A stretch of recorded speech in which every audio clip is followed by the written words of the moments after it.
Madam. మాది Suryapet district Mothe మండలం సిరికొండ గ్రామం.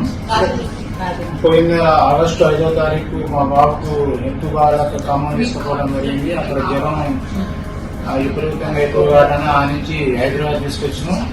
హైదరాబాద్ హాస్పిటల్ అడ్మిట్ చేసిన తర్వాత డెంగ్యూ ట్రీట్మెంట్ నడిచింది. ఆ ట్రీట్మెంట్ అన్ని ఆర్గాన్స్ మీద ఎఫెక్ట్ పడ్డాయి. దాని తర్వాత కడుపులో పేగులు మేక తిరిగిందని అక్కడ డాక్టర్ గారు చెప్పడం జరిగింది. ఆ నుంచి వేరే హాస్పిటల్ అడ్మిట్ అయ్యి ఆ సర్జరీ టీం ఉన్న కాడికి పోమని చెప్పారు డాక్టర్ గారు. అక్కడి నుంచి ఇక్కడ కిమ్స్ కడల్స్ కొండాపూర్కి వచ్చినాం. ఇక్కడ కొండాపూర్ కిమ్స్ లో డాక్టర్ టీము డాక్టర్ పరాగ్ గారు, అవినాష్ రెడ్డి గారు డాక్టర్ గారు, కళ్యాణ్ డాక్టర్ గారు, శ్రీ విద్య డాక్టర్ గారు, యోగా నాగేందర్ డాక్టర్ గారు మరియు మనీషా మేడం గారు వీళ్ళ టీము మా బాబుకి సర్జరీ చేశారు.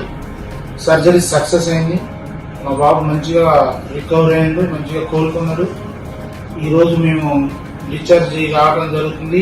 ఈ డాక్టర్ల అందరి సాయశక్తి వల్ల మా బాబుకు సర్జరీ జరిగింది. సర్జరీ సక్సెస్ అయింది. మా బాబు మంచిగా ఉన్నాడు. వీళ్ళందరికీ ధన్యవాదాలు. అట్లనే ఈ కిమ్స్ కడల్స్ టీమ్ కూడా స్టాఫ్ కి, సిస్టర్స్ కి అందరికీ ధన్యవాదాలు మేడం. మా బాబు ఈరోజు డిశ్చార్జ్ అయిపోతుంది.